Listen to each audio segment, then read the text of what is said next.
Sharpening a scraper is really rather easy and takes very little time.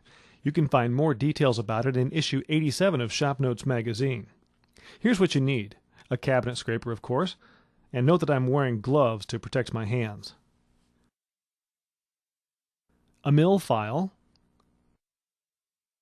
a honing stone,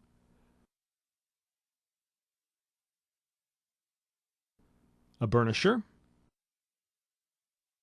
and just a drop or two of lightweight oil. The first step is to flatten and true the edge of the scraper. This is done with a few quick strokes of the file to square up the edge to the sides. Then a couple of passes with the stone removes the filing marks and any thin burr. Now it's time to make a fresh cutting burr. A drop of oil makes the burnisher glide more easily. You don't have to manhandle the burnisher, but you want enough pressure to roll over the edge of the scraper. A few passes flares the edge, then tilt the burnisher slightly to roll that edge over.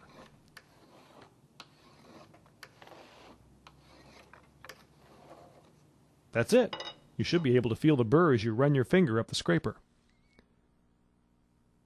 There are two ways to use a scraper, pushing and pulling. To push the scraper, just flex it slightly. As you work, you'll need to adjust the angle of the scraper to the wood to get the best bite.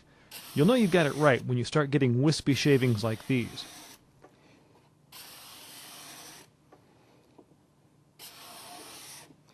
To pull the scraper, you hold it a bit differently, but again, you'll need to flex it and play with the angle to get the best results. It's also a good idea to vary the angle of the scraper across the workpiece. This avoids creating ridges.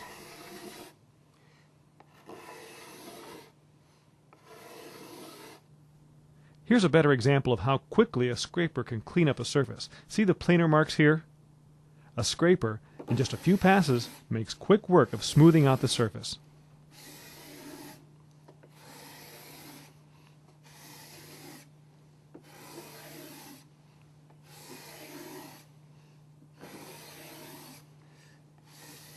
As you can see, learning to sharpen and use a hand scraper is really a pretty quick study. And I guarantee that once you master the basics, you'll consider it time well spent.